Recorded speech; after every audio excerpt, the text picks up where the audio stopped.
శివుడు దీన్ని చూస్తూ ఉంటాడు. సాధారణంగా నాబోటిగాడు బాహ్య సౌందర్యం చూస్తాడు.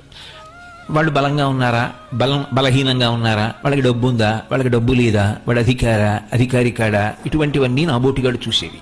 పరమేశ్వరుడికి ఎవడు ఏదైనా అది ఆయన వలన అయ్యాడు తప్ప అలా అవడం ఆయన అనుగ్రహం లేకుండా అయిన వాడు మాత్రం సృష్టిలో ఎవడూ లేడు. అసలు ఆ శరీరం ఉందంటే ఆయన అనుగ్రహం కాదు. అయినప్పుడు ఇంకా శరీరం ఓ పదవిని పొందింది అంటే ఆయన అనుగ్రహం వినా ఎలా అవుతుంది? అయ్యే అధికారం లేదు. అందుకే శంకరుడికి భక్తుడు అవ్వాలి అంటే ఉండవలసిన ఏకైక లక్షణం ఏమిటంటే ఆయన వినా నాకున్నది ఏదీ లేదు. ఇది 10 మాటలు పైకి చెప్పక్కర్లేదు, లోపల మాత్రం ఎప్పుడూ ఆ భావన ఎందే ఊంచుకుని ఉండాలి. ఇప్పుడు ఇది ఆయన అనుగ్రహం. ఒకడు నమస్కారం పెట్టాడు అనుకోండి, ఆయన గురించి చెప్పాను కదూ అందుకు. నా గురించి చెప్తే ఎవడు పెడతాడు? కోటేశ్వరరావు గారు తన గురించి చెప్తున్నారట అంటే మీలో 10 మంది వస్తారా? రారు.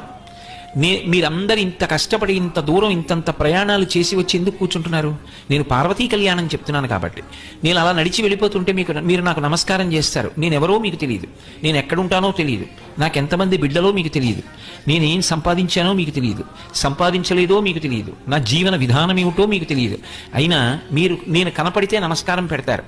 మీ చిన్న చిన్న పిల్లల్ని కూడా అదిగదిగో ఆయన దగ్గరికి వెళ్ళి దండం పెట్టు అని పరిగెత్తించి పంపిస్తారు. అవన్నీ నా కొరకే అనుకుంటే అంతకన్నా అర్థం లేని విషయం ఇంకోటి లేదు. నేను ఆయన గురించి చెప్తున్నాను కాబట్టి ఆ విలువ వచ్చింది.